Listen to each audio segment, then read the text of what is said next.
You all of you are well aware of the fact that all of you are in the growing age. ठीक है?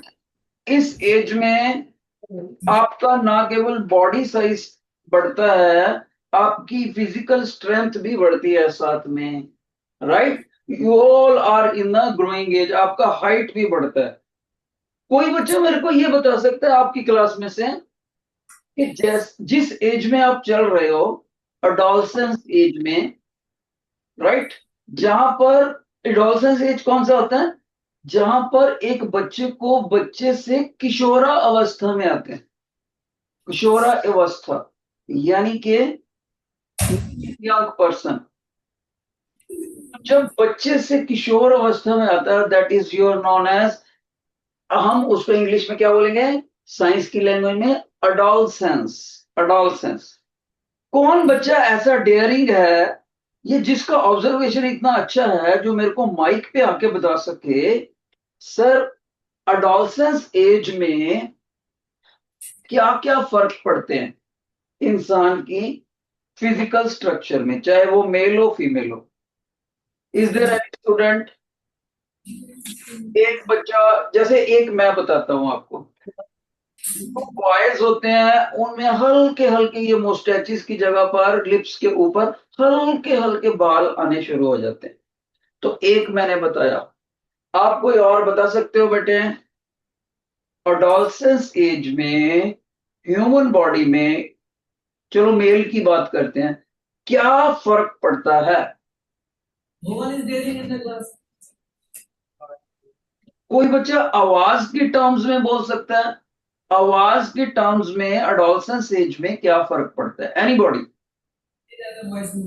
Very good, एक student dairying, आ जाओ बेटे mic पे आके बताओ। पूरे स्कूल में लोटस का एक बच्चा, रेज ग्रीन टी शर्ट, आ जाओ बेटे आ जाओ। ये बच्चा मेरे को बताएगा आकर, what happens to the voice of a male person in the adolescence age. हाँ जी बेटे बताइए। बिल्कुल सही, बैठो बैठो। चलो, तो आवाज जो होती है बेटे, वो जो बॉयज होते हैं पर्टिकुलरली, आपने नोट किया होगा, भारी हो जाती है। गर्ल्स की आवाज तीखी हो जाती है, हाई फ्रीक्वेंसी की हो जाती है, कानों में ज्यादा चुभती है, लेकिन बॉयज की आवाज भारी हो जाती है। आप देखो, जब इस एज में कोई भी लड़का पहुंचता है, यहां पर ये देखो मेरे गले में ये फॉरवर्ड कुछ ट्रायंगल सी स्ट्रक्चर बनी है ना, इसको बोलते हैं एडम एप्पल। ये ज्यादा एग्जॉर्टेड हो जाता है बॉयज में। एडम एप्पल का जब साइज बढ़ता है तो उसके गले में जो आवाज पैदा करने वाला बॉक्स है, जिसको हम साउंड बॉक्स बोलते हैं, जिसको टेक्निकली साइंस की लैंग्वेज में हम लेरेंक्स बोलते हैं, उसमें तब्दीली आती है, और उसकी वोकल कॉर्ड्स में तब्दीली आती है, आवाज भारी हो जाती है। आवाज इस एज में जाकर हम अच्छे से पहचान कर सकते हैं दूसरे कमरे में जाकर कि ये लड़के की आवाज है कि लड़की की आवाज है, क्योंकि इस एज में भारी आवाज आ जाती है। और भारी आवाज का मतलब कानों में कब कम चुभती है, और जब आवाज कम चुभती है तब हम कहते हैं उसकी फ्रीक्वेंसी लो होगी। जो आवाज सुनने में कानों को तीखी लगे, उसकी हाई फ्रीक्वेंसी होती है। ओके, अब अच्छे से आपको पता है कि जो गर्ल्स हैं, लेडीज हैं, उनकी आवाज कानों में हमें ज्यादा तीखी सुनती है। क्यों? क्योंकि उनका फ्रीक्वेंसी ज्यादा होता है। इसी फ्रीक्वेंसी को हम एक और वर्ड से भी जानते हैं। कौन बच्चा बताएगा what is the other name of the frequency? जैसे मैं ये बोल सकता हूं, higher is the frequency, more penetrating, more pinching is the sound, more is the shrillness in the sound while it is here heard। कौन बच्चा बताएगा frequency का दूसरा नाम क्या होता है? शाबाश, एनीबॉडी इन द क्लास? अगर मैं एस्टिमेट करूं 50 स्टूडेंट्स भी एक क्लास में लगाऊं तो 50 इंटू 4, 200 स्टूडेंट्स मेरे सामने बैठे हैं। एक मिनी क्वेश्चन, फ्रीक्वेंसी बढ़ने से आवाज बढ़ जाती, तीखी हो जाती है, जैसे कि मॉस्किटो बजिंग। छोटा बच्चा होता है ना, छोटा सा बच्चा, उसका टॉफी खींच लो आप, छीन लो, वो एकदम से किलकारी मारेगा, उसकी आवाज कितनी तीखी होती है, हम कहते हैं वेट वेट वेट वेट, ऐसे कानों में हाथ रखते हैं, उसकी टॉफी वापिस करते हैं। नहीं नहीं, इतनी जोर से किलकारी मत मारो, क्योंकि उसकी आवाज भी हाई फ्रीक्वेंसी की होती है, मॉस्किटो बजिंग की भी होती है। टीचर ये पूछ रहा है, फ्रीक्वेंसी को एक और नाम से भी जानते हैं, वो साइंस का वर्ड कौन बताएगा? एनीबॉडी? एनीबॉडी बेटे? ओ, कोई नहीं बता रहा, बताना चाहिए था, मेरे को अच्छा नहीं लगा ये बात, आपको बताना चाहिए था। सर फ्रीक्वेंसी को हम पिच भी बोलते हैं, PITCH, पिच। ओके, तो हमने क्या देखा यहाँ पर, साउंड के बारे में बात करी, कैसे ये गले से निकलती है, किस तरह से। तो आज हम इसके बारे में देखते हैं कि ये है क्या, ठीक है, कैसे पैदा होती है, किधर पहुंचती है, काफी सारी बातें करेंगे साउंड पे। एवरीबॉडी विल बी अटेंटिव, और मैं आपसे बीच बीच में छोटे छोटे क्वेश्चंस पूछूंगा, तो आपने मेरे को ये आंसर देने की कोशिश करी, राइट? शाबाश।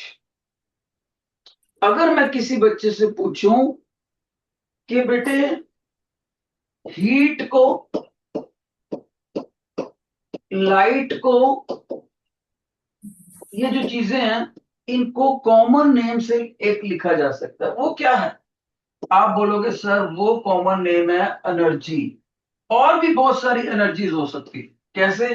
काइनेटिक एनर्जी, जिसकी वजह से बॉडी मोशन में आती है, जैसे, और कौन सी? Potential energy, potential energy. इस तरह से बहुत सारी एनर्जीज होती हैं।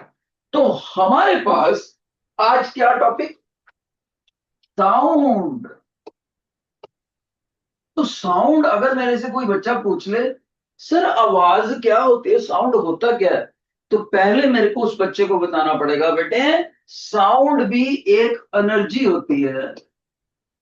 अब बच्चा कहेगा सर आपने एनर्जी तो इनको भी बोला, हीट को भी बोला, इनको भी बोला एनर्जी, तो इसमें फर्क क्या हुआ?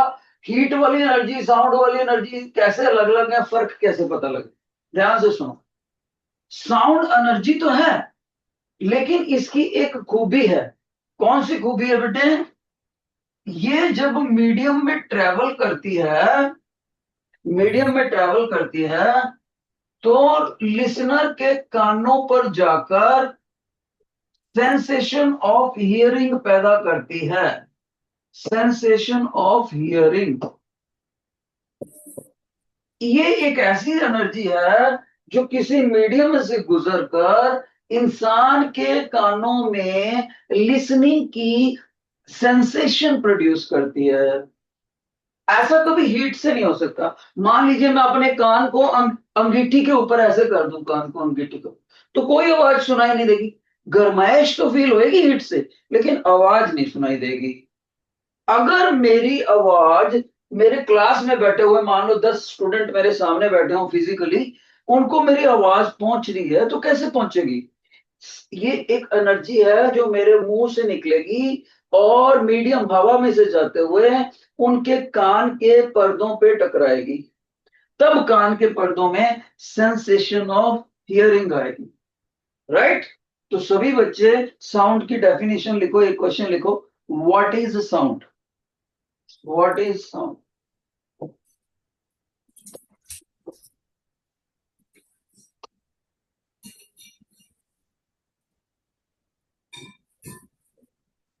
सभी बच्चे इसका आंसर लिखेंगे, मैं लिखा रहा हूं, शाबाश, be ready with the pen and copy. Sound is a energy, शाबाश, sound is a kind of energy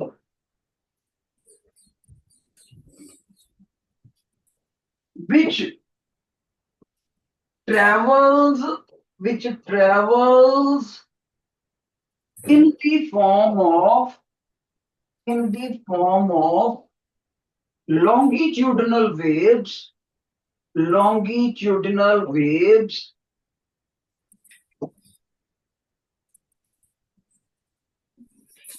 through medium, कहां से कहां जाएगी बेटे? from source of sound to listener of sound, source of sound to receiver of sound, listener भी कह सकते हैं। एक बच्चे आप अब इस डेफिनेशन को हम ज्यादा एनालिसिस करते हैं। क्या टीचर ने इस डेफिनेशन में एक वर्ड लिखा ट्रेवल्स, आपको किताबों में इसकी बजाय एक और वर्ड भी मिलेगा, उसका भी सेम मीनिंग है, प्रोपेगेट। सही बच्चे लिखें, प्रोपेगेट का मतलब होता है आगे बढ़ना। प्रोपेगेट्स वर्ड ज्यादा प्रोफेशनल वर्ड है। एक टीचर ने इसमें लिखा लॉन्गिट्यूडनल वेव, लॉन्गिट्यूडनल वेव, इसका क्या मीनिंग है ध्यान से सुनो। जैसे ही साउंड यहां सोर्स से लिसनर तक पहुंचेगी, जो बीच में मीडियम के पार्टिकल है उसमें कंपन पैदा करके जाती है। ये वेव जो है लॉन्गिट्यूडनल वेव, मीडियम के पार्टिकल में कंपन पैदा करती है जब साउंड इधर से इधर जाती है। तो मीडियम के पार्टिकल, चाहे वो पानी हो चाहे वो हवा हो, उसमें जो कंपन करती है वो कंपन ऐसे पैदा करती है वर्टिकली या अलोंग द डायरेक्शन पैदा करती है, लेफ्ट लेफ्ट राइट करती है या अप डाउन। तो आंसर है left right. Length wise, length से इन्होंने वर्ड उठा लिया लॉन्ग। तो साउंड एक ऐसा वेव है बेटे जो मीडियम के पार्टिकल में लेफ्ट राइट वाइब्रेशन पैदा करता है, लेफ्ट राइट वाइब्रेशन। ओके, इसीलिए टीचर ने इसको लॉन्गिट्यूडनल वेव बोला। अगर साउंड मीडियम में जाते हुए ऐसे ऐसे वाइब्रेशन पैदा कर देती, अप और डाउन, अप एंड डाउन करती, तब मैंने इस वेव को ट्रांसवर्स वेव कहा होता, ट्रांसवर्स। लेकिन मैं ट्रांसवर्स नहीं कह रहा, मैं कह रहा हूं मीडियम के particle left right left right left right ऐसे ऐसे वाइब्रेट कर देती है, तो ऐसी वेव को बोलते हैं लॉन्गिट्यूडिनल। तो कोई बच्चा बोले सर साउंड लॉन्गिट्यूडिनल वेव इसीलिए होता है ना क्योंकि लॉन्ग वर्ड उसने लेंथ से लिया और लेंथ के लॉन्ग वाइब्रेट करते हैं, तो आंसर है यस।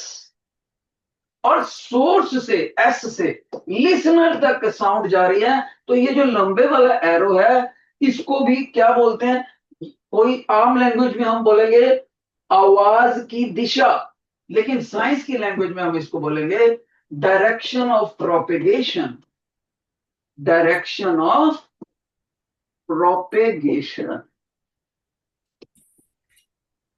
तो हमने दो वर्ड को एनालिसिस किया। तीसरी बात एक चीज और नोट करी, टीचर ने बोला थ्रू मीडियम, थ्रू मीडियम बोला है उसने। उसको ये बात लिखना क्यों जरूरी पड़ा डेफिनेशन में, बेटे योर अटेंशन, एक एक पॉइंट इंटरलिंक्ड है, इसलिए ये लिखना पड़ा मेरे को कि अगर सोर्स और लिसनर के बीच में यहां पर व्हाइट बॉक्स जहां लगा रहे हैं टीचर, अगर यहां पर मीडियम होगा तभी साउंड प्रोपेगेट कर पाएगी, आगे बढ़ पाएगी। अगर इस मीडियम की बजाय वैक्यूम होता, वैक्यूम क्या होता है बेटे, बिल्कुल खाली जगह, वैक्यूम को फ्री स्पेस भी बोल देते हैं, फ्री स्पेस। वैक्यूम वो होता है जहां पर हवा भी ना हो, कुछ भी ना हो। अगर मैं सोर्स और लिसनर के बीच में वैक्यूम प्रोड्यूस कर देता हूं तो यू विल बी सरप्राइज, यहां पर खड़ा हुआ बंदा बोलता रहेगा लेकिन यहां पर लिसनर को कुछ भी सुनाई नहीं देगा। इसलिए साउंड की एक प्रॉपर्टी हुई, कौन सी प्रॉपर्टी हुई, sound always travels, can travel only through medium, can travel only through medium. Sir वो मीडियम कोई भी हो सकता है, पानी भी हो सकता है, सॉलिड भी हो सकता है, हवा भी हो सकती है। तो आंसर इज यस, सॉलिड भी हो सकता है, हवा भी हो सकती है, पानी भी हो सकता है, और भी चीजें हो सकती हैं, लेकिन वैक्यूम नहीं हो सकता।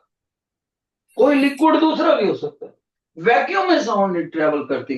जो साउंड की ये प्रॉपर्टी है कि ये सिर्फ मीडियम में ही ट्रेवल करती है, इसी प्रॉपर्टी की वजह से साउंड की वेव्स को एक स्पेशल नाम दिया गया है। सभी बच्चे नोट कर लें, उस स्पेशल नाम का नाम है इलास्टिक वेव, इलास्टिक वेव।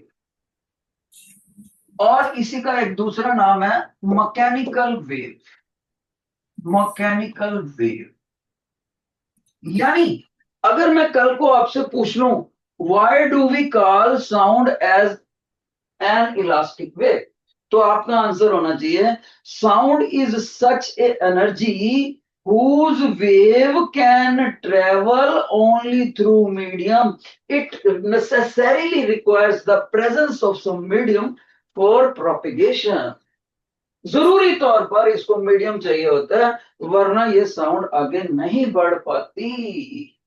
तो देखो हमने अभी तक कितने वर्ड को, टेक्निकल वर्ड को एनालिसिस करा। कोई बच्चा बोले सर आपने ये वर्ड करे टेक्निकली, अगर आपको इन सभी शब्दों का मीनिंग पता लग गया तो अभी तक का लेक्चर समझ आ गया। साउंड बताया टीचर ने, एक और वर्ड कौन सा यूज करा बेटे, एनर्जी। एक और कौन सा वर्ड यूज करा, प्रोपेगेशन। एक और कौन सा वर्ड यूज करा, मीडियम। एक और कौन सा वर्ड यूज करा, इलास्टिक। एक और कौन सा वर्ड यूज करा, खास मैकेनिकल। एक और कौन सा वर्ड यूज करा टीचर ने यूज करा था, कौन सा बेटे, टीचर ने यूज करा था मीडियम। मीडियम तो लिख दिया, राइट। एक और कौन सा टीचर ने वर्ड यूज करा, लॉन्गिट्यूडिनल। एक और कौन सा वर्ड यूज करा, फ्रीक्वेंसी। एक और कौन सा यूज वर्ड बड़ा, पिच। देखो ध्यान से, इतने सारे वर्ड्स अपने आप को चेक करो। पहले अपने आप को चेक करो, फिर टीचर आपसे पूछेंगे आपको समझ आ गया, अपने आप को चेक करो। साउंड क्या होता है, समझ आ गया। एनर्जी, कौन कौन सी एनर्जी बताई थी। प्रोपिगेशन का मतलब आगे बढ़ना। मीडियम, लिक्विड, सॉलिड, गैस कुछ भी हो सकता है, वैक्यूम नहीं हो सकता। एक और टीचर ने कौन सा टेक्निकल वर्ड करा, वैक्यूम। ठीक है। इलास्टिक वेव टीचर ने यूज करा था, उसी को मैकेनिकल वेव भी बोलते हैं। और फ्रीक्वेंसी, यकीन मानो अगर आप मेरे अपने बच्चे होते, मेरा बेटा या बेटी होते, तो मैं अपने बच्चे को सबसे पहले ये वर्ड्स और इनके स्पेलिंग्स और इसका प्रोनाउंसिएशन सिखाता, क्योंकि इसको बोलते हैं glossary of scientific words. Glossary. Sir glossary क्यों सीखनी होती है। कोई बच्चे ऐसे आपने सुने होंगे सर जब टीचर समझाते हैं तो हमें समझ आ जाता है, लेकिन हम जब एग्जाम में बैठते हैं तो हमसे लिखा नहीं जाता। जो हमारे मन में बात है हम उसको इंग्लिश के वर्ड्स में एक्सप्रेस नहीं कर पाते। वो इसलिए नहीं कर पाते क्योंकि बच्चे आप ग्लोसरी को याद नहीं करते। आपको वहां पेपर में लिखते लिखते सर ने बोला था साउंड का आगे बढ़ना, आपको प्रोपेगेशन वर्ड नहीं याद आता। आप याद करते हो वो किसी खास चीज की जरूरत होती है तभी साउंड आगे बढ़ पाती है, आपको मीडियम वर्ड याद नहीं आता। तो इसलिए साइंटिफिक वर्ड्स की कलेक्शन जरूर करा करो, तभी आपको आंसर लिखना आएगा। जिन बच्चों को ये पॉइंट समझ आ गया है वो टीचर को फीडबैक देंगे by raising their right hand. Have you understood so far, please raise your right hand, please raise your, feedback जरूरी होता है। Thank you. किसी बच्चे को इसमें से कोई सिंगल वर्ड नहीं समझ आया तो वो बोल सकता है, उसका नाम बोल दे उस वर्ड का बस। ओके, इसका मतलब अब हम आगे बढ़ सकते हैं बेटे, राइट। अब देखो मैं एक आपको एक्टिविटी करके दिखाता हूं। मेरे हाथ में देखो मैकेनिकल वेव है बेटे, मैकेनिकल स्केल है, सॉरी मैकेनिकल स्केल है। इससे मैं आपको आवाज पैदा करके दिखाऊंगा। योर अटेंशन, मैंने इस स्केल को, इस बॉक्स को स्पोर्ट बनाते हुए शोल्डर पे रख के ऐसे रख दिया। देखो ये आधा स्केल मैंने हैंड के नीचे दबा दिया और आधा बॉक्स से बाहर है, राइट। अब अगर मैं बोलूं कि इससे आवाज आ रही है, आप कहोगे नहीं आ रही, लेकिन इससे आवाज आ सकती है अगर मैं इस स्केल को वाइब्रेट कराऊंगा, इसमें कंपन पैदा करवाऊंगा। जस्ट सी, देखो अगर ये हमारे कैमरास बड़े सेंसिटिव है, कुछ ना कुछ आवाज सुनेगी, राइट। तो इसको अगर रिजिड स्पॉट पे रखें तो और भी ज्यादा सुनाई देती है, राइट। देखिए एक और, देखो ये रिजिड स्पॉट है, इस पे रख के देखते हैं।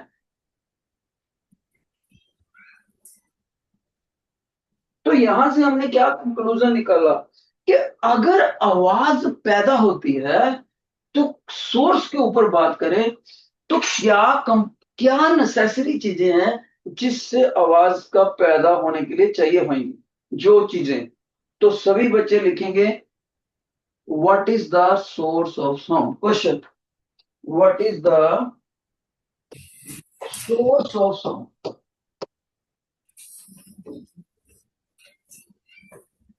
यानी टीचर सोर्स ऑफ साउंड के ऊपर बहुत सारी बातें करेगा। समझदार इंसान वो होएगा जो पॉइंट्स नोट करते करते ग्लॉसरी वाले वर्ड्स को ज्यादा ध्यान से सुनेगा। Your attention. टीचर ने पहली बात यह बताई कि साउंड का जो सोर्स है वो हमेशा और हमेशा, ऑलवेज लिख रहा है teacher, always a vibrating body, a vibrating body. जैसे मैंने अभी अभी आपको स्केल से समझाया, वाइब्रेटिंग बॉडी,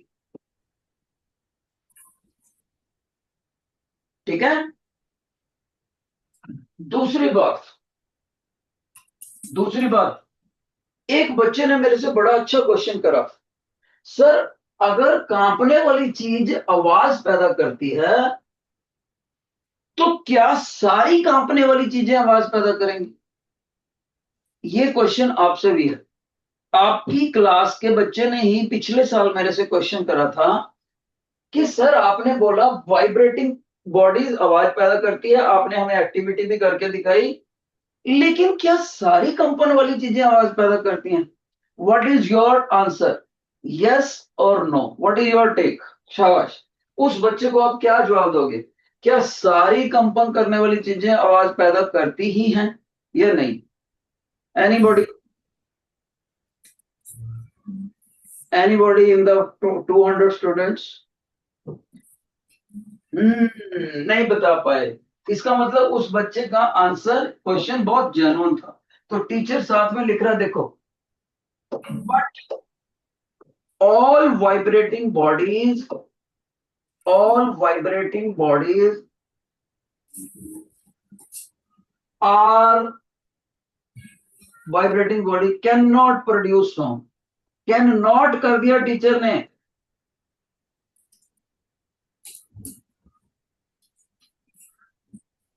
एक बच्चा कहता है सर जो भी आपने ये दोनों पॉइंट लिखे हैं ना, मेरे को तो ऐसे लगता है आपने कॉन्ट्राडिक्टरी पॉइंट लिख दिए, एक दूसरे के अपोजिट पॉइंट लिख दिए। कभी तो आप कहते हो कंपन वाली चीज आवाज पैदा करती है, कभी आप कहते हो सारी कंपन वाली चीजें आवाज नहीं पैदा करती। मैंने कहा यस बेटे, सारी, ए ऑल वर्ड पे स्ट्रेस।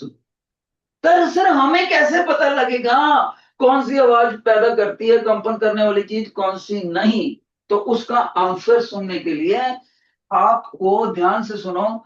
एक उस इस चीज का मैं आंसर देने लगा हूं, उसके लिए आपको सबसे पहले समझना पड़ेगा एक नया वर्ड, फ्रीक्वेंसी क्या होता है। फ्रीक्वेंसी, इसी को हमने पिच भी बोला था। एक बच्चा कहता सर अभी अभी आपने शुरू शुरू में बताया था जितनी पिच ज्यादा होती है उतनी आवाज सुनने में तीखी होती है इंसान के लिए।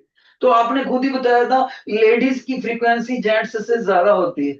ज्यादा ही नहीं होती बल्कि डबल होती है। You will be surprise, frequency of the voice of the ladies is double than that of gents. पर सर ये फ्रीक्वेंसी होती क्या है, ये तो बताओ हमें। ध्यान से सुनो, अगर जब साउंड सोर्स से लिसनर की तरफ जाती है, ध्यान से सुनो, साउंड जब सोर्स से लिसनर की तरफ जाती है तो टीचर ने बताया था मीडियम के पार्टिकल को लेफ्ट राइट वाइब्रेट करवाती है, लेफ्ट राइट, ठीक है। अब ध्यान से सुनना, किसी एक पार्टिकल की बात करते हैं। मान लीजिए जब लॉन्गिट्यूडनल वेव इधर से इधर गई तो हवा का जो ये पार्टिकल है, मीडियम का पार्टिकल है, वो ऐसे कंपन करा, देखो, मीन पोजीशन से एक्सट्रीम राइट पोजीशन पर, एक्सट्रीम राइट पोजीशन से एक्सट्रीम लेफ्ट पोजीशन पर। एक्सट्रीम लेफ्ट पोजीशन से back to the mean position. फिर से सुनो, थोड़ा बड़ा फिगर बना के दिखाता हूं। ये वाइब्रेटिंग पार्टिकल है, ये क्या, मीन पोजीशन, जहां पर ओरिजिनली था उसको टीचर बोलता है मीन पोजीशन। मीन पोजीशन से ये एक्सट्रीम राइट तक चला गया, जितना भी दूर से दूर जा सकता है। और ये जितनी भी दूरी होती है इसको बोलते हैं एम्पलीट्यूड। ये जो दूरी टीचर ने ग्रीन कलर से दिखा रखी है इसको बोलते हैं एम्पलीट्यूड, और इसकी यूनिट होती है मीटर।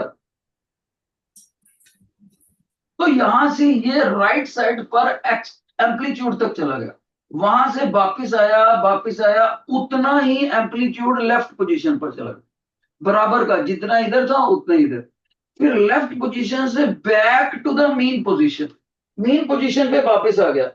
तो ये आगे कंपन करता रहेगा, लेकिन टीचर ने जितनी ये दिखाई है आपको यहां तक, इतनी चीज को बोलते हैं वन ऑसिलेशन। One oscillation. अब जब साउंड यहां से निकलेगी तो मीडियम के सारे पार्टिकल्स ऑसिलेशन दिखाएंगे। मान लीजिए हम इसी पार्टिकल में इंटरेस्टेड है और हम देखते हैं, हम उस पार्टिकल से पता करते हैं किसी खास मेजरिंग इंस्ट्रूमेंट के द्वारा कि ये कंपन करता हुआ पार्टिकल 1 सेकंड के अंदर अंदर, टाइम के 1 सेकंड के अंदर अंदर ऐसी कितनी ऑसिलेशन शो करता है। ये बहुत तेज कांपता है, बहुत तेज, 1 सेकंड में बहुत बार कांप जाता है। तो 1 सेकंड के अंदर अंदर, ना 1 सेकंड से ज्यादा ना 1 सेकंड से कम, कितनी ऑसिलेशंस पैदा होंगी। How many oscillations in the particle of the medium. कौन सा पार्टिकल, जिस मीडियम में से साउंड जा रही है उस मीडियम का एक पार्टिकल, कितनी ऑसिलेशंस पैदा हो रही हैं ऐसे वाली 1 सेकंड के अंदर। मान लो कोई बच्चा कहता है सर मैंने मेजरिंग इंस्ट्रूमेंट से माप लिया और ये नंबर ऑफ ऑसिलेशंस 75 आती है। 1 सेकंड में मीडियम का पार्टिकल इस तरह की 75 कर देता है। तो जानते हो 75 क्या होगा, फ्रीक्वेंसी। फ्रीक्वेंसी, तो नंबर 1 लिखो सभी बच्चे, frequency is the number of oscillations. Frequency is the number of oscillations completed by, frequency is the number of oscillations, लिखो बेटे, ये मिलना नहीं है, कुछ बच्चे लिख नहीं रहे, very shameful. frequency is the number of oscillations completed by vibrating medium particle, या वाइब्रेटिंग सोर्स ऑफ साउंड भी लिख सकते हो, वाइब्रेटिंग सोर्स ऑफ साउंड या vibrating medium particle in 1 second. In 1 second, ना 1 सेकेंड से ज्यादा ना कम। और मैं बताना चाहूंगा कि कोई बच्चा मेरे को बोलता है सर अगर इनकी गिनती 75 निकली तो क्या मैं लिखूं 75 होती है फ्रीक्वेंसी। दूसरा बच्चा कहता है सर क्या ये 75 हर्ट्स फ्रीक्वेंसी होगी। तो मैं पहले बच्चे को गलत बोलूंगा, दूसरे को सही बोलूंगा, क्योंकि उसने फ्रीक्वेंसी की यूनिट साथ में लिखी। तो दूसरा पॉइंट लिखो, unit of the frequency is hertz, HERTZ। Unit of the frequency, unit क्या होता है, जिसमें किसी चीज को मापा जाता है, और इसका सिंबल क्या होता है, capital H small letter Z। Unit of the frequency is hertz. Hertz, सारे बच्चे देख लो। अब मैं आपके क्वेश्चन का जवाब देता हूं, क्या सारी कांपती हुई चीजें आवाज हो सकती हैं या कुछ। ध्यान से सुनना, वेरी वेरी इंपॉर्टेंट थिंग। अगर कंपन करने वाली चीज की फ्रीक्वेंसी, कंपन करने वाली चीज की फ्रीक्वेंसी इस इतनी फ्रीक्वेंसी से लेकर, कितनी, 20 से लेकर 20000 यानी 20,000, इतने हर्ट्स के बीच में होगी। अगर 20 हर्ट्स से लेकर 20 20,000 हर्ट्ज तक, 20,000 हर्ट्ज तक, इसके बीच में उसकी कंपन फ्रीक्वेंसी होगी, तभी वो आवाज हमें सुनाई देगी। अगर कोई बच्चा बोले सर 19 हर्ट्ज है, तो वो कंपन कर रही है 19 हर्ट्ज पे, तो आवाज नहीं सुनाई देगी। अगर 20,001 पे वाइब्रेट करती है, तो भी आवाज नहीं सुनाई देगी। किसको? हम इंसान की बात कर रहे हैं, इंसान, हेल्दी अडल्ट पर्सन, जानवरों की बात नहीं कर रहे, इंसानों, हेल्दी अडल्ट पर्सन।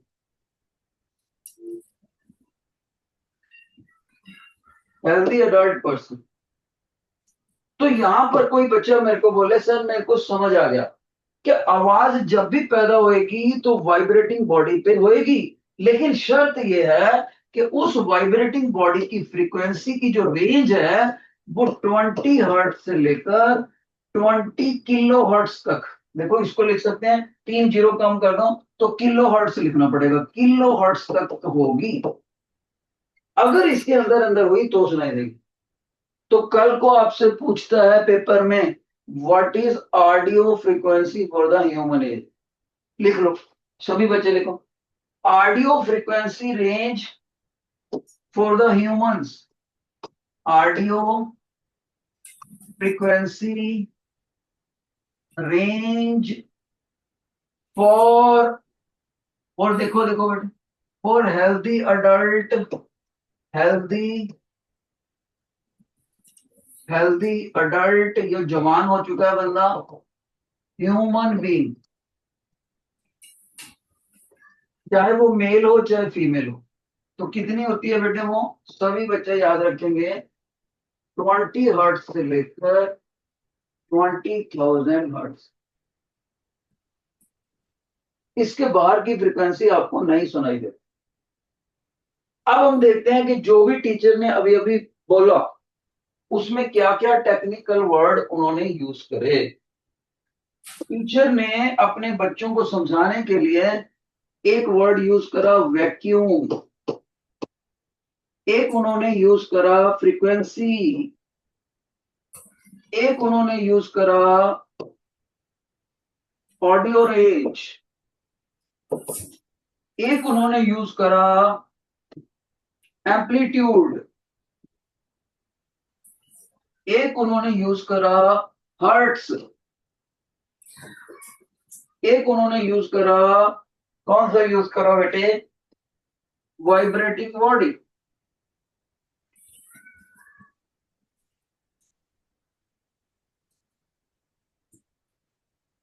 अगर किसी बच्चों को इन सारे शब्दों के मीनिंग समझ आ गए हैं तो उसको अभी तक का लेक्चर समझ आ गया।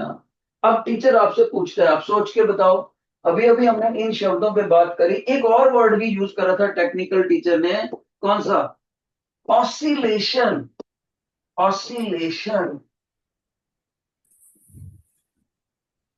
अगर आपको वाकई इनके बारे में पता लग गया तो टीचर को फीडबैक देंगे by raising your right hand, have you understood these words, शाबाश, क्रॉस चेक योरसेल्फ।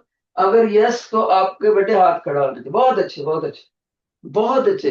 दो 200 बच्चों में से कोई भी बच्चा ऐसा नहीं है जिसके हैंड्स रेज नहीं हुए, very nice, very.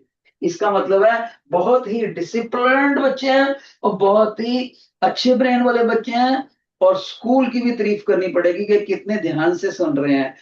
The school has inculcated the qualities of discipline in my so young students. बहुत बहुत शाबाश आपको। आगे बढ़ते हैं बेटे। तो बच्चा कहता है सर आपने ना हमें साउंड की 3 बातें बता दी हैं, खास 2 बातें बताई हैं सर। एक तो आपने इसकी फ्रीक्वेंसी पे बताया बात, जिसको कि आपने पिच भी बोल दिया था। मैंने कहा यस बेटे। और आपने बोला था जितनी फ्रीक्वेंसी ऊंची होगी उतनी आवाज में श्रिलनेस भी होगी, तीखी होगी कानों में। और आपने ये भी बता दिया था frequency of the ladies is double the frequency of the gents। ठीक है, ये भी आपको बता दिया था। और दूसरी बात बेटे, आपको मैंने एक और चीज बताई, एम्पलीट्यूड कैपिटल ए से लिखते हैं, उसका नाम टीचर ने बोला था एम्पलीट्यूड। कंपन करने वाली चीज अपनी मेन पोजीशन से मैक्सिमम कितनी दूर जाके वापस आती है, मैक्सिमम यहां से वापस आती है, फिर यहां से यहां वापस आई, तो दोनों हाथों में अगर गैप जो है मेरा, वो एम्पलीट्यूड है। और इसकी टीचर ने यूनिट बताई मीटर। अब यहां पर एक खास बात बताना चाहूंगा, साउंड का एक और करेक्टर होता है लाउडनेस। पहले कौन सा बताया, फ्रीक्वेंसी या पिच भी बोलते हैं उसको। ठीक है, जितना एम्पलीट्यूड ज्यादा होगा उतनी लाउडनेस ज्यादा होगी। Loudness is directly proportional to amplitude का स्केयर। जितना एम्पलीट्यूड ए ज्यादा होगा, नेचुरली उसका स्केयर भी ज्यादा होगा, तो लाउडनेस भी ज्यादा होगी। Got it. अगर इन दोनों में ग्राफ ड्रा करें, इधर लाउडनेस ले लूं, इधर एम्पलीट्यूड का स्केयर ले लूं, तो ऐसे ग्राफ आता है। जब भी ऐसे ग्राफ हो तो ये साइन लगा सकते हैं। इस साइन का मतलब होता है डायरेक्टली प्रोपोर्शनल। डायरेक्टली प्रोपोर्शनल का मतलब होता है बेटे, डायरेक्टली प्रोपोर्शनल का मतलब है अगर राइट साइड वाला पैरामीटर बढ़ेगा तो लेफ्ट साइड वाले पैरामीटर की आवाज वैल्यू भी बढ़ेगी। ओके, ये मतलब होता है। तो टीचर ने गौर से देखो, अभी मैं व्हाइट कलर से जो टिक कर रहा हूं, साउंड की दो प्रॉपर्टीज बताई, फ्रीक्वेंसी और लाउडनेस। अब मैं एक तीसरी बात भी आपको बताने लगा। तीसरी क्वालिटी का नाम है टिम्बर। इसका एक नाम और भी होता है क्वालिटी। दोनों का एक ही मतलब, टिम्बर या क्वालिटी। सर ये क्या होता है, ध्यान से सुनो। अगर मैं ये बोलूं कि मैं दूसरे कमरे में चला जाता हूं, लेकिन मेरे को साथ वाले क्लासरूम में जो टीचर्स आपस में बातें कर रहे हैं, दोनों लेडीज टीचर, उनमें से मेरे को पता है कि सुमन मैडम कौन से हैं और ललिता मैडम कौन से हैं। मान लो मैं उनके साथ रोज काम करता हूं, लेकिन दूसरे कमरे में चला गया और मेरे को वो दोनों दिखाई नहीं दे रहे, उनकी आवाजें आ रही हैं दोनों की बातें करने हैं, तो मैं पहचान लेता हूं इस वक्त सुमन मैडम बोल रहे हैं, इस वक्त ललिता मैडम बोल रहे हैं। यानी कि हर इंसान के आवाज को पहचानने के लिए उसमें एक खास तरह का करेक्टर होता है, जिससे वो पहचानी जाती है सुनने वाले बंदे के द्वारा, चाहे सुनने वाला बंदा स्पीकर को नहीं भी देख रहा तो भी। तो उस करेक्टर को बोलते हैं टिम्बर। यानी जो किसी इंसान को या किसी आवाज को, म्यूजिकल आवाज को पहचान देता है। तो सभी बच्चे लिखेंगे टिम्बर का क्या मतलब है, रेकग्नाइजिंग। रेकग्नाइजिंग क्या होता है, पहचान करना। recognizing character of the source of sound। आवाज को सुनने के बाद आवाज के सोर्स की पहचान कर लेना। जैसे जैसे मान लीजिए हमने नेशनल एंथम का धुन निकाला, नेशनल एंथम का, तो कोई बच्चा उसको गिटार से निकालता है, ओके, कोई बच्चा उसको तबले से निकालता है, कोई बच्चा उसको सितार से निकालता है, सितार से। तो हमें पता तो लग जाएगा ये नेशनल एंथम है, लेकिन साथ में बता देंगे ये गिटार से है, ये तबले से है, ये सितार से है, और ये फ्लूट से है। तो हम आसानी से बता सकते हैं। तो कैसे बताया, आवाज को सुन के बताया। तो आवाज के अंदर छुपा हुआ ये गुण कि आवाज को सुन के हम उसके सोर्स की पहचान कर सकते हैं, उसको क्वालिटी और टिम्बर बोलते हैं। ठीक है। अब कोई बच्चा बोले सर आपने हाई फ्रीक्वेंसी वाली आवाजें हमें बताई थी, जैसे आपने बताई थी मॉस्किटो बजिंग, मच्छर का बिल बिनाना कानों के पास बहुत तीखा लगता है, हम कहते हैं परे करो, क्योंकि तीखा लगता है वो हमें। हाई फ्रिक्वेंसी के आवाज है, मॉस्किटो बजिंग। इसी तरह से मैंने हाई फ्रिक्वेंसी बताई थी, चाइल्ड क्राई, बच्चे की चीखना। और बच्चा कहते हैं सर आप लो फ्रीक्वेंसी की एग्जांपल दे सकते हो, बिल्कुल लो फ्रीक्वेंसी की भी दे सकते हैं। जो आवाज कानों में चुभती नहीं है, लेकिन चाहे कितनी ही दमदार आवाज हो, जैसे क्लाउड्स थंडर, क्लाउड्स थंडर, बादलों के गड़गड़ाने की आवाज, लायन रोयरिंग, शेर के गुर्राने की आवाज, लायन रोरिंग। और अपने देश में जो सबसे कामयाब मोटरसाइकिल है, बाइक, बुलेट, बुलेट के स्टार्ट होने वाली आवाज है ना, बुलेट बाइक का जो थ्रोटल होता है, वो कितना ही ऊंचा बजाए हम उसको, थ्रोटल साउंड को, लेकिन वो कानों में चुभती नहीं। तो जो आवाज कानों में चुभती नहीं है उसकी फ्रीक्वेंसी लो कही जाएगी। पर क्लाउड की आवाज ऊंची बहुत है, लाउडनेस बहुत है, क्योंकि उसका एम्पलीट्यूड ज्यादा है। ओके, तो इस चीज को अगर मैंने ग्राफ से दिखाना हो, ग्राफ से, तो ऐसे दिखाऊंगा, ध्यान से सुनना। ये मैं दिखा रहा हूं लो फ्रीक्वेंसी की आवाज, लो फ्रीक्वेंसी की बादलों वाली, वो ऐसे आएगी, देखो। लो फ्रीक्वेंसी की आवाज ऐसे शो करते हैं, हाई फ्रीक्वेंसी की आवाज कैसे शो करते हैं, हाई फ्रीक्वेंसी वो ऐसे शो करते हैं, हाई फ्रीक्वेंसी।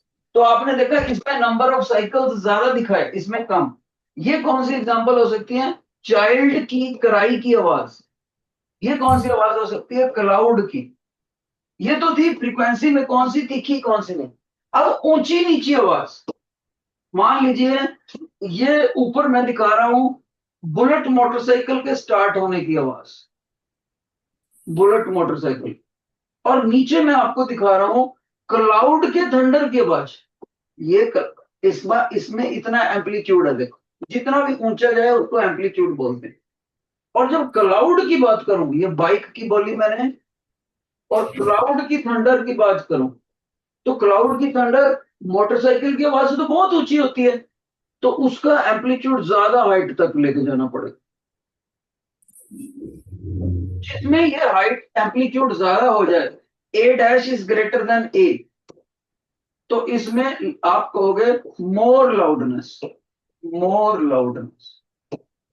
जिसमें नंबर ऑफ साइकिल, देखो यहां तक मैंने लाइन लगाई, इसमें कितने साइकिल है, ए, यहां तक एक साइकिल हो गया, एक साइकिल को ऑसिलेशन भी बोलते हैं। और यहां तक ये दूसरी होगी, दो ऑसिलेशन ही दिखाई।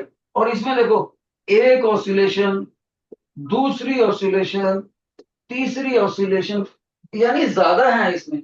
तो जिसमें ऑसिलेशंस उतनी ही लेंथ में ज्यादा हो, उसकी फ्रीक्वेंसी ज्यादा होती है, वो कानों में आवाज ज्यादा चुभती है। एक और बात भी सुनो, जितनी फ्रीक्वेंसी ज्यादा होती है, इंसान की आवाज सुनने में श्रीलनेस तो ज्यादा होती है, लेकिन एक बात और भी सुन लो, कि वो सुनने वाले को क्लियर सुनाई देती है, more clearer to listen, more clearer, clarity ज्यादा होगी। तो आपने देखा जो केजी क्लास है, फर्स्ट क्लास है, सेकंड क्लास में जब आप पढ़ते थे, तो वहां पर कोई भी जेंट्स टीचर नहीं था, लेडीज टीचर थी, क्योंकि उनकी फ्रीक्वेंसी हाई होती है। देखो मैंने ये लेडीज टीचर बना दिए, क्योंकि छोटे बच्चे को जब भी आवाज सुनाई देगी, किड्स किड्स को, तो उनको बिल्कुल क्लियर सुनाई देगी, देनी चाहिए। इसलिए छोटी क्लासेस में लेडीज टीचर को रखते हैं, उनकी फ्रीक्वेंसी डबल होती है, कहीं ज्यादा क्लियर होती है आवाज लेडीज की जेंट्स के मुकाबले। क्योंकि छोटे बच्चे को उन्हें पहली बार लाइफ में बताना है कि इसको टेबल बोलते हैं। अगर उस बच्चे को टेबल की बजाय केबल सुन गया, पहली बार केबल सुन गया टेबल की बजाय, छोटे से किड को, तो वो कई साल तक इसको केबल ही याद करता रहेगा, बड़े सालों बाद जाके उसको सही करेगा बेटे। इसलिए हमें छोटे बच्चे को बिल्कुल क्लियर सुनाई देना चाहिए। तो छोटी क्लासेस में हमेशा फीमेल टीचर्स होते हैं, वहां पर कभी भी मेल टीचर नहीं होते, क्योंकि लेडीज की फ्रीक्वेंसी जेंट्स की फ्रीक्वेंसी से भगवान जी ने डबल बनाई है, डबल। ठीक है, तो जिन बच्चों को ये वाला पॉइंट सारे समझ आ गए हैं, वो भी मेरे को फीडबैक देंगे। Please raise your right hand if you have understood. शाबाश शाबाश, बहुत अच्छे बहुत अच्छे। आज का रिस्पॉन्स बहुत बढ़िया रहा। डाउन एकदम से 200 बच्चों के हाथ अच्छे से खड़े, लेकिन एक लोटस सेक्शन का बीच में लिंक टूट गया था क्लास का, वो मेरे को अच्छा नहीं लिखा, टेक्निकल स्लैग आ गया। बाकी भी साउंड के ऊपर हम बहुत सारी बातें करेंगे बेटे next lecture.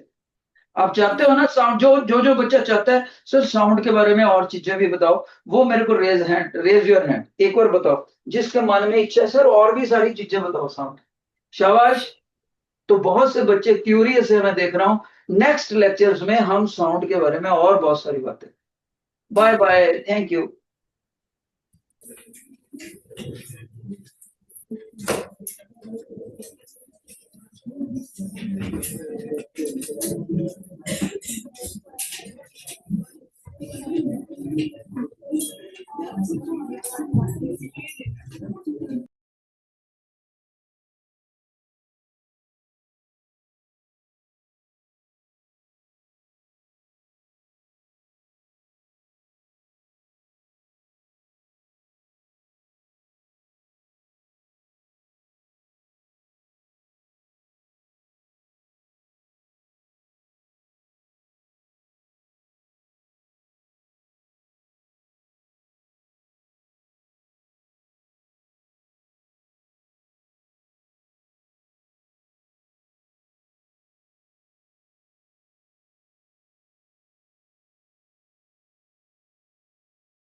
Yes, good morning, 8th class. Lotus section, आपका वीडियो ऑफ है बेटा. You can put it on.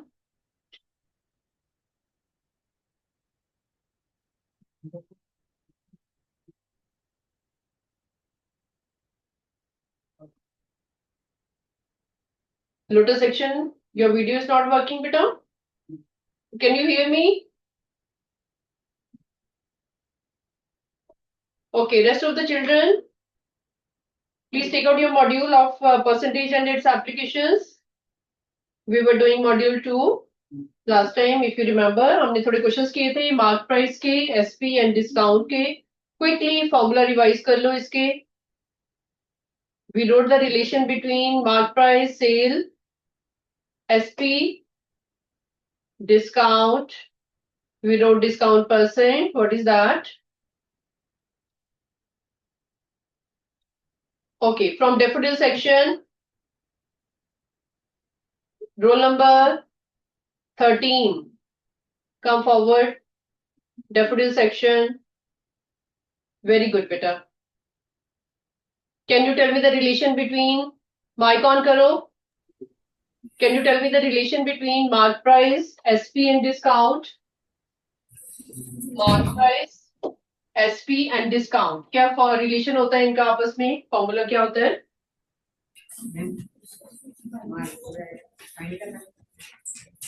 Okay.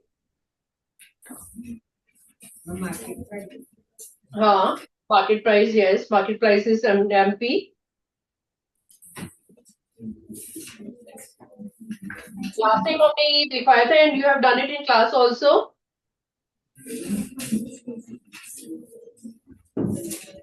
You remember we did this SP is equal to mark price minus discount. We did this formula if you remember. याद है आपको? Okay, sit down. Sit down. Who all remember? Please raise your hand. जिन जिनको याद है ये. This is a relation between MP, SP and discount. Very good, hands down. And if one thing more, I'm asking if discount percent is given, how will you find discount? If rate is given to you, rate of discount is given to you, maybe 25%, 30%, 50%. So how will you find the amount? Discount कैसे निकालोगे?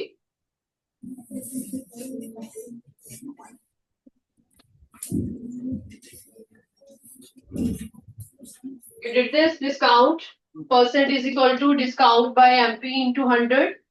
ये निकाला था हमने, ये formula हमने किया था लास्ट टाइम. डिस्काउंट परसेंट जो होता है वो कैसे निकलता है? Discount bye MP into 100. Okay, let us do further questions. आज सेम फॉर्मूला हमारे आगे यूज होने वाले हैं. Will be finishing it.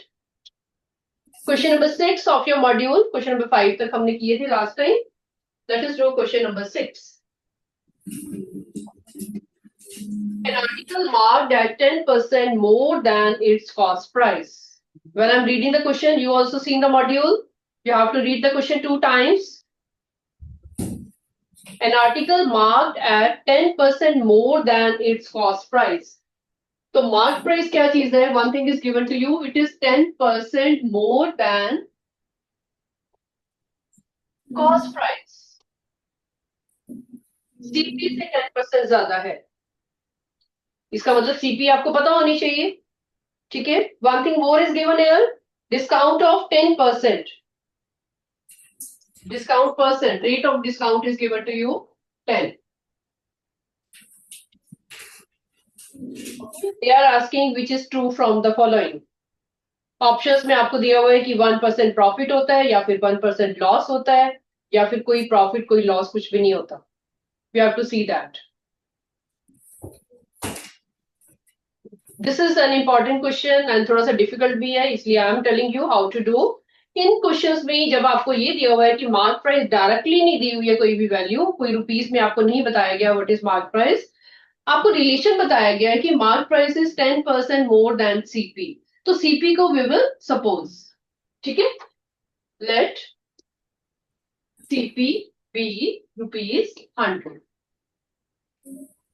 क्योंकि हमें 10% ज्यादा दी हुई है उससे, तो हम 100 सपोज कर सकते हैं इसको. ठीक है. देन मार्क प्राइस कितनी होएगी?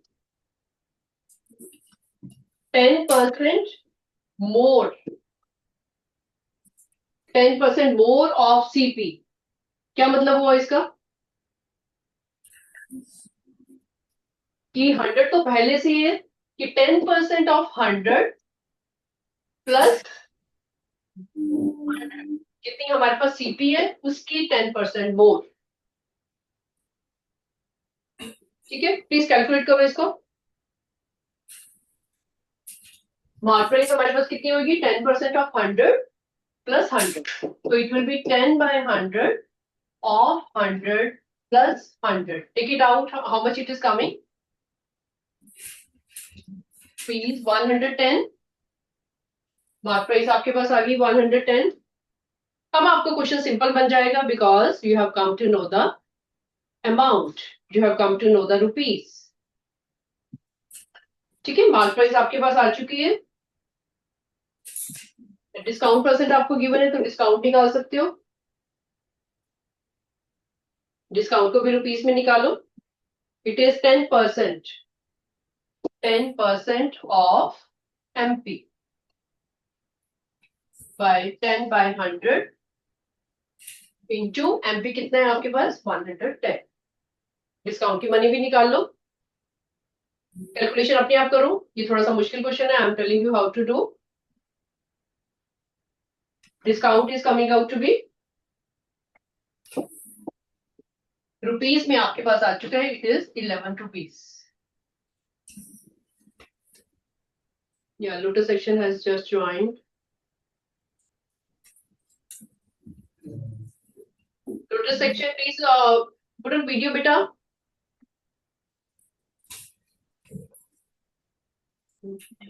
Okay. Please understand till here. जो हमने किया है. I'm repeating once more. जिन बच्चों ने अभी ज्वाइन किया, they can see it. Mark price is given 10% more than CP. CP we don't know what is that. तो हम उसको खुद सपोज कर रहे हैं. Let CP be 100 rupees. Then MP will be CP plus 10% of CP.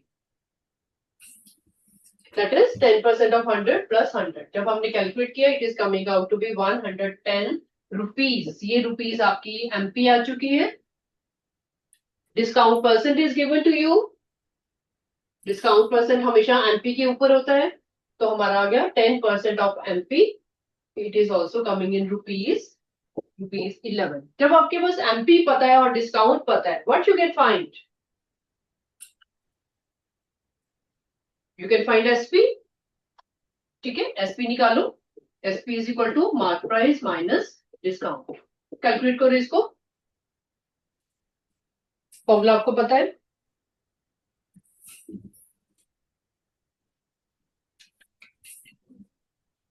Is it coming out to be 99 rupees? बहुत important information पता चल चुकी है आपको. ₹99.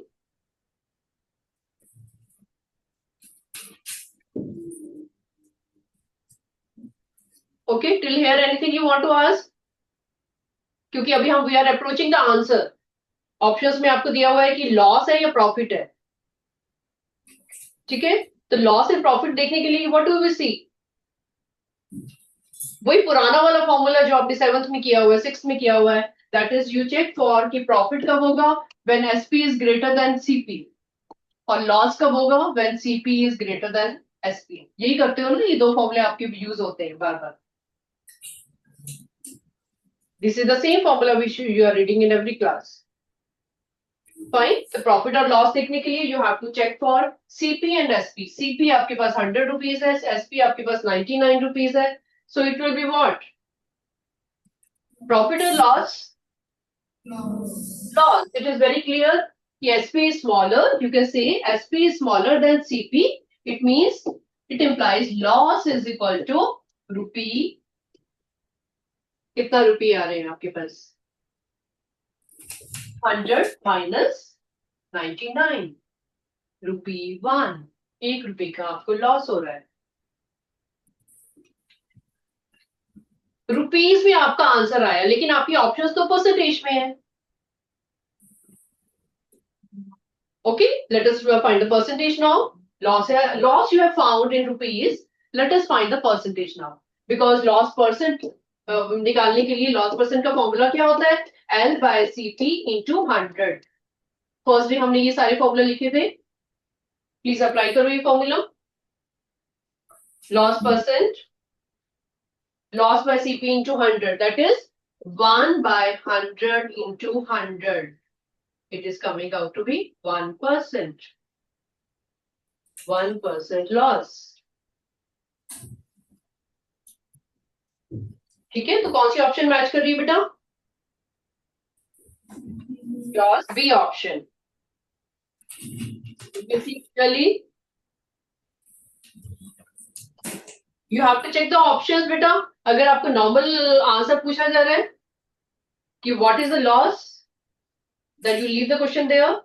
If percentage is asked, तो एक और स्टेप करके उसकी परसेंटेज निकाल के चेक करो. Okay, so this is a B option. Anything you want to ask in this question? You have recalled your everything. Loss, profit, SP, CP, MP, discount, discount percent. ये सारी चीजें बार बार आपकी हर एक क्वेश्चन में use हो रही है. Let us do more questions. Question number 7. Keep asking me your doubts. 7th question, read nicely. In the module, the mark price of a bottle of juice is ₹90. Write down what is given to you. Mark price is given to you is equal to ₹90 and discount offered is 5%. Rate of discount क्या है? Rate of discount is given to you 5%. Percentage की जो भी value होती है उसको हम बोलते हैं रेट ऑफ डिस्काउंट. जैसे GST परसेंटेज में होता है तो आप बोलते हो रेट ऑफ GST कितना है? 2%, 3%, 13%. सिमिलरली रेट ऑफ डिस्काउंट जो होता है वो भी परसेंटेज में होता है. That is here it is given 5%. Okay, then the selling price you have to find out. You have to find SP. सबसे पहले आपकी summary of the question जो है वो आपके सामने डिस्प्ले होनी चाहिए. Write down everything which is given and write down the thing which is asked.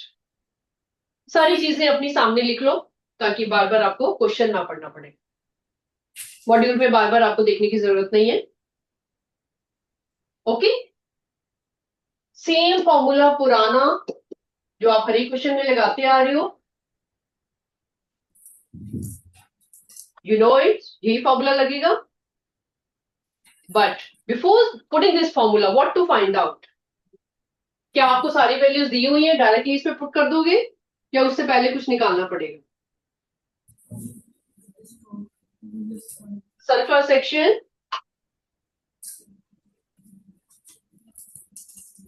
Role number 11. आगे आके मेरे को आइडिया दो थोड़ा सा. What should we do?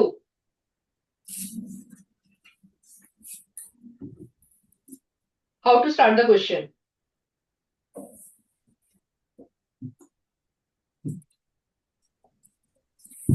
Discount पहले डिस्काउंट निकालना पड़ेगा रुपीज में. कैसे निकालेंगे बेटा? We are given percentage. How will we find discount?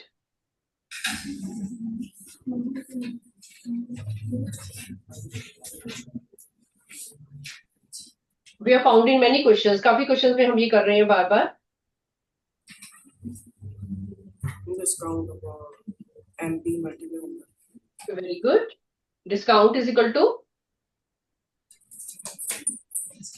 Okay, बैठो, sit down. Discount is always found on the MP. जैसे आपको बताया है, आपको ये चीजें याद हो चुकी हैं कि प्रॉफिट परसेंट निकालने के लिए हम सीपी को यूज करते हैं, लॉस परसेंट के लिए हम सीपी को यूज करते हैं. ये फॉर्मूला मैंने आपको फर्स्ट लिखवाए थे. सिमिलरली यहाँ पे इन क्वेश्चंस में आपका डिस्काउंट निकालने के लिए डिस्काउंट परसेंट जो है वो किसके ऊपर निकाला जा रहा है? एमपी के ऊपर. तो डिस्काउंट कैसे निकलेगा? 5% ऑफ किसका? एमपी का. Okay, you are finding the percentage. That percentage is given to you. Now you are finding the rupees. Please find out. Calculate करो इसको. It is coming in fraction 9/2. ठीक है, क्योंकि यहाँ पे रुपीस की बात हो रही है तो प्लीज इसको आप या तो अभी डेसिमल में निकाल लो या फिर नेक्स्ट स्टेप में कर लेना, क्योंकि आपने इसको फर्दर यूज करना है. You can write like this. It is equal to 90 minus 9/2. Please learn these tricks. हम यहाँ पे टाइम नहीं वेस्ट कर रहे हैं इसको डेसिमल में निकालने के लिए. ठीक है, फाइनल आंसर में फाइनल जो कैलकुलेशन करेंगे उसी में हम लोग इसको मर्ज करके करेंगे. Take it out. एलसीएम लो इसका. Please find out in decimal, क्योंकि आपको एसपी रुपीस में निकालनी है. Everybody do.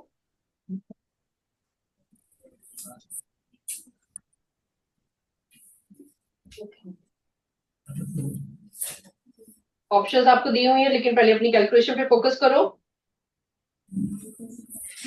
जिनका निकल रहा है डेसिमल में हाथ खड़े करो. Daffodil से many raised hands are raised. Yes, sunflower also I can see. Very good, very good. Rose section also I can see. Is the option 85.50. Rupees 85.50 is the answer. This is the SP you have found.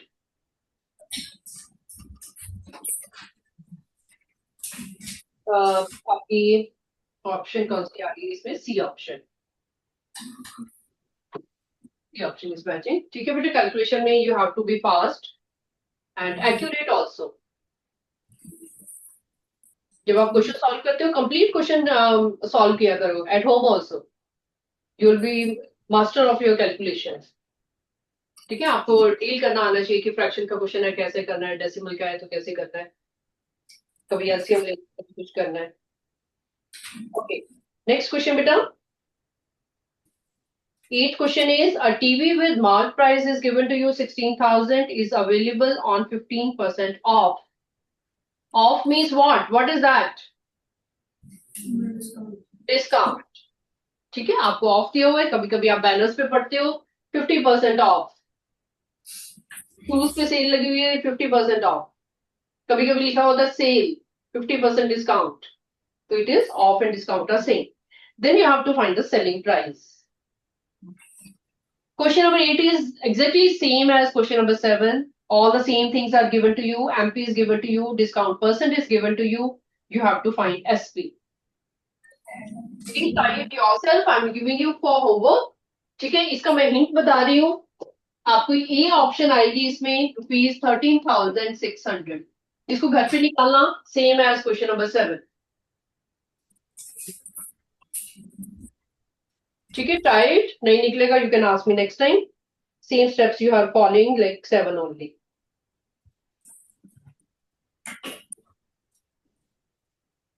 Come to question number 9, next one. A watch marked ₹800. Marked means उसकी MP दी हुई है आपको ₹800. Was sold for ₹700. Sold. SP is given to you ₹700. The percentage discount allowed was percentage discount.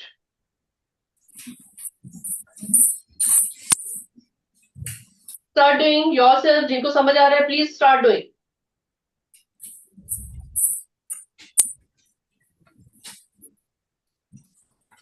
Discount percent you have to find out. अब middle वाला जो step है please do it yourself, आपको पता होना चाहिए परसेंटेज से पहले हमें क्या निकालना है. Start doing. I am giving you 2 minutes. बहुत इजी नंबर है, 2 मिनट्स का क्वेश्चन है.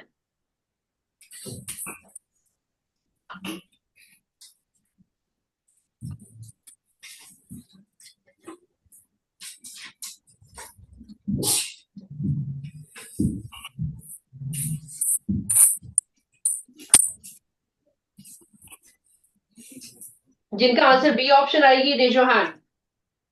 12.5%. Do it very good. Only 2 steps you have to do.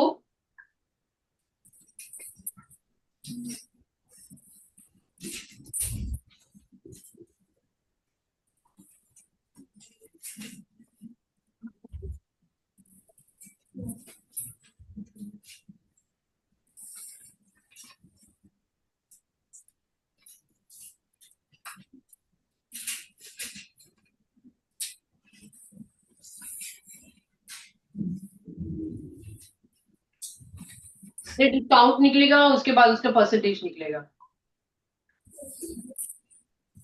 जिनकी ऑप्शन 12.5 आ रही है B option, raise your hand. Good.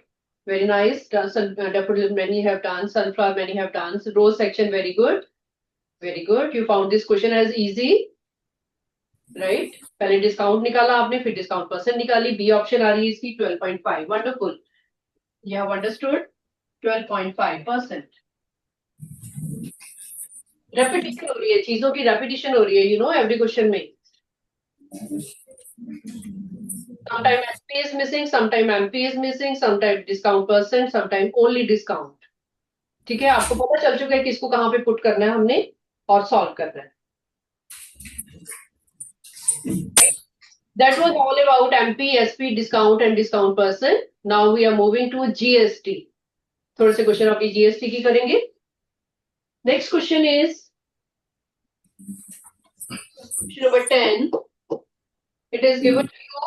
List price of TV is ₹18,500.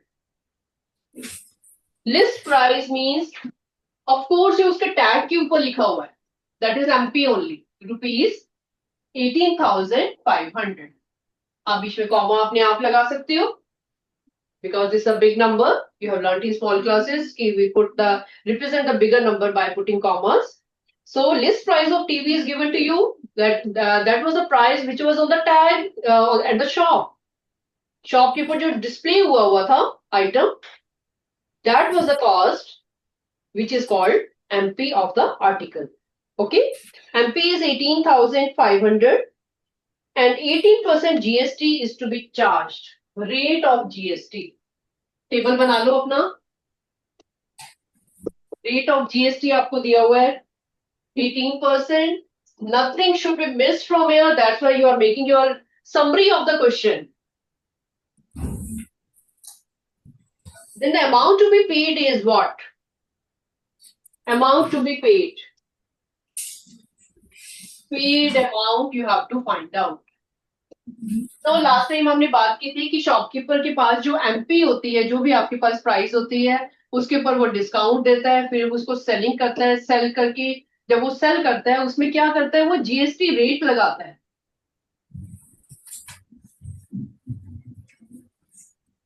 तो जब वो शॉपकीपर सेल करता है कस्टमर को, तो उसमें वो जीएसटी ऐड करता है.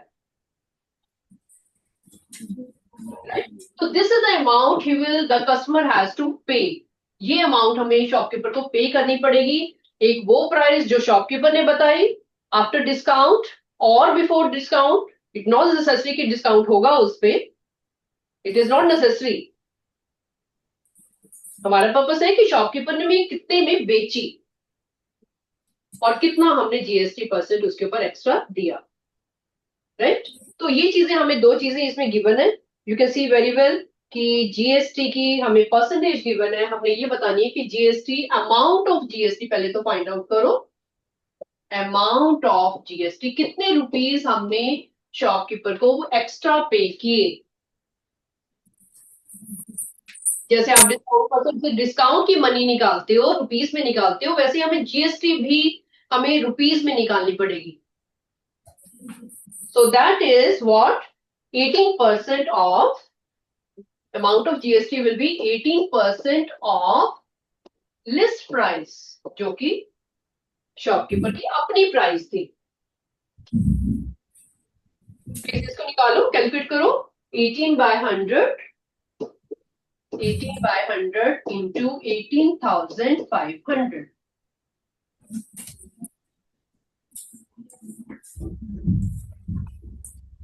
Do it now. Complete question करो तभी आपको समझ आएगा.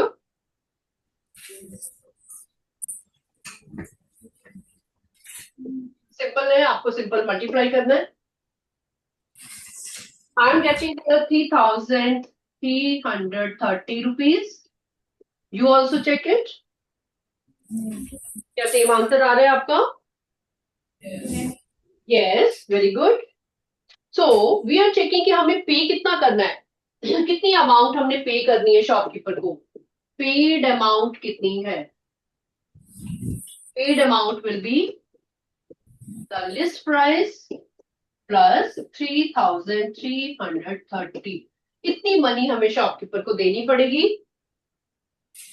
Which is including GST. ठीक है. तो आपकी अमाउंट इसमें आ रही है, सी ऑप्शन आ रही है, ₹21,830 is the amount we have to pay. Is it all right? GST question you are doing for the first time with me. Any doubt? Anything you want to ask, beta?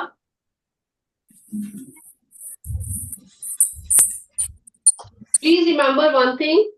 अगर आपको discount percent given हो तो क्या करते हो, MP में से minus करते हो. अगर जीएसटी परसेंट दिया हुआ है तो उसको एमपी में प्लस करते हो, बिकॉज शॉपकीपर को हमें जीएसटी ऐड करके डिपॉजिट करवाने. For finding this equation is simple. Raise your hand जिनको समझ आ गया. GST how we are adding, why we are adding. Very good, very good. Hands down. You're all smart children. GST का एक और question करेंगे. Next one.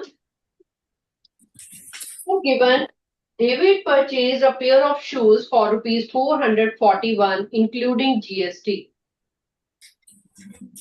Including GST it is given. They are saying कि आपके पास जो ₹441 है वो क्या चीज है, इंक्लूडिंग जीएसटी. प्लीज इसको अंडरलाइन कर लो अपने मॉड्यूल में. बहुत इंपॉर्टेंट इंफॉर्मेशन दी हुई है, जहां पे गलती होने के चांस हो सकते हैं. Including GST. तो ये क्या चीज है आपके पास? This is paid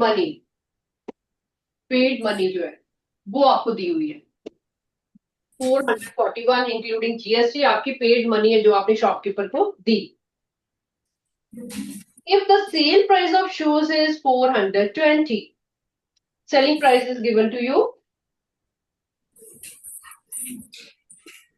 rupees 420. Selling price मतलब कि शॉपकीपर ने उसको सेल करना था 420 रुपीज का, लेकिन he has charged 441 rupees from us. ज्यादा रुपीस हमारे से लिए बिकॉज उसमें जीएसटी इंक्लूड की हुई है. They are asking rate of GST, percentage of GST they are asking.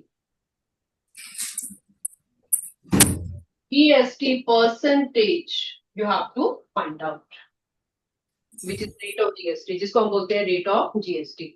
Okay, तो पहले हम जीएसटी निकालेंगे क्योंकि डायरेक्टली परसेंटेज तो निकल नहीं सकती. पहले हमें जीएसटी पता होनी चाहिए. आपके एग्जाम में मार्क्स आते हैं, पहले मार्क्स पता चलते हैं, फिर आप परसेंटेज निकालते हो. सिमिलरली जीएसटी पहले रुपीस में निकालो. What it will be, GST कैसे निकालोगे? आपने पे कितनी की है 441 रुपीस. सेलिंग प्राइस कितनी थी 420. तो हम ये देखना चाहते हैं कि हमने एक्स्ट्रा मनी कितनी दी.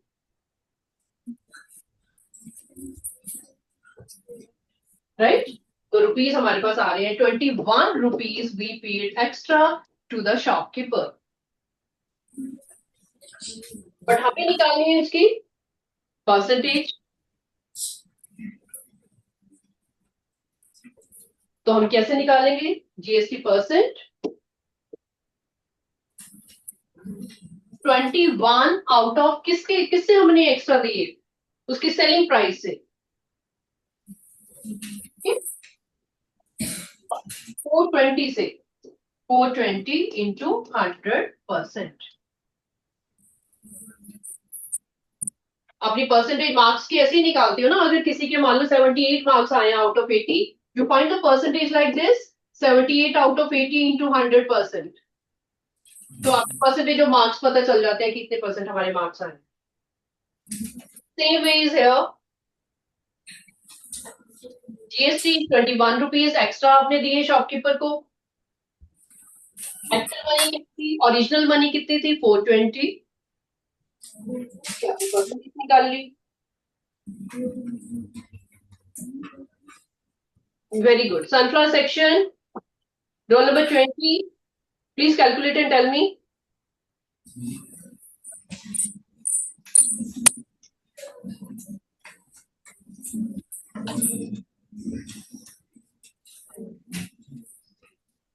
Sunflower, roll number 20. I'm giving you time. करके आओ. Do it and come. Then come forward. 20.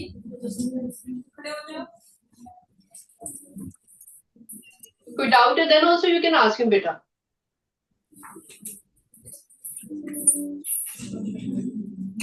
बहुत सिंपल कैलकुलेशन है. 100 को मत छेड़ो, अभी सिर्फ इन दोनों को करो. चलो 0 काट सकते हो. 1 and 42. जब आपको टेबल्स आने चाहिए, simple tables. 5%. Very good. Who are getting, beta? All of you raise your hand who are getting 5%. Very good. 5% is the correct answer. GST percentage is coming. Rate of GST is coming. Today you have done the questions about discount percent, and GST and GST percent also. Okay. You should know, बेटा आपको story समझ आनी चाहिए कि question में हो क्या रहा है. Then it is not difficult at all. Let us do last question. Then assertion reason are very simple. You can do yourself. This 12th question we are doing now.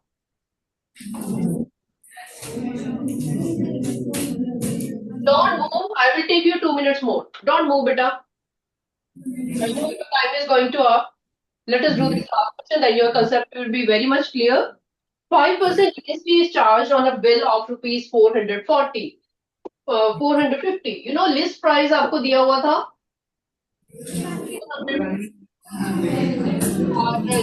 ये आपको दी हुई है जीएसटी परसेंटेज इक्वल टू 5% दी हुई है. What is the amount of GST charge. सिर्फ GST के बारे में पूछ रहे हैं, कुछ और नहीं पूछ रहे आपसे, सिर्फ रुपीस पूछ रहे हैं कि कितने रुपीस आपने पे किए, एक्स्ट्रा पे किए. बहुत ही बेसिक क्वेश्चन है.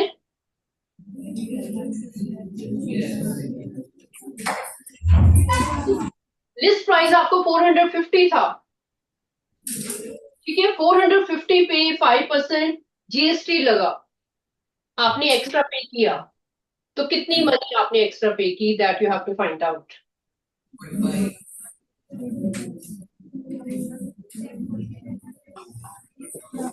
5% ऑफ किसकी, 450. कितनी मनी आपने एक्स्ट्रा पे की. Who are getting 22.50? Raise your hand. 22.50 rupees आपने एक्स्ट्रा पे किए. Wonderful, wonderful. You are doing it faster. Very good. Very good. You have understood the concept very well. Right. This was the half of the question. जितने अभी question किए उनका ये half question था. Right, बहुत ही छोटी सी कैलकुलेशन थी. तो assertion reason है आगे बेटे. आई am telling you the answers. Please read at home and revise it, क्योंकि आपको कंसेप्ट समझ आ चुका है. So you will be doing assertion reason also. I am writing the answers of assertion reason. Please mark it in the module and revise at home. Question number 13, we have A option. Question number 13, A option. Don't move, beta. Please come. Then I'm giving you. Question number 14, it is B option. This year you will be able to do it. 15th question we have D option. Assertion question के बेटा 15th question में थोड़ी सी calculation करने वाली है जो आप कर चुके हो. It is not new for you. Okay, please do it and confirm your answer. If your answers are coming like this, A, B, and D, it means you have understood the whole chapter.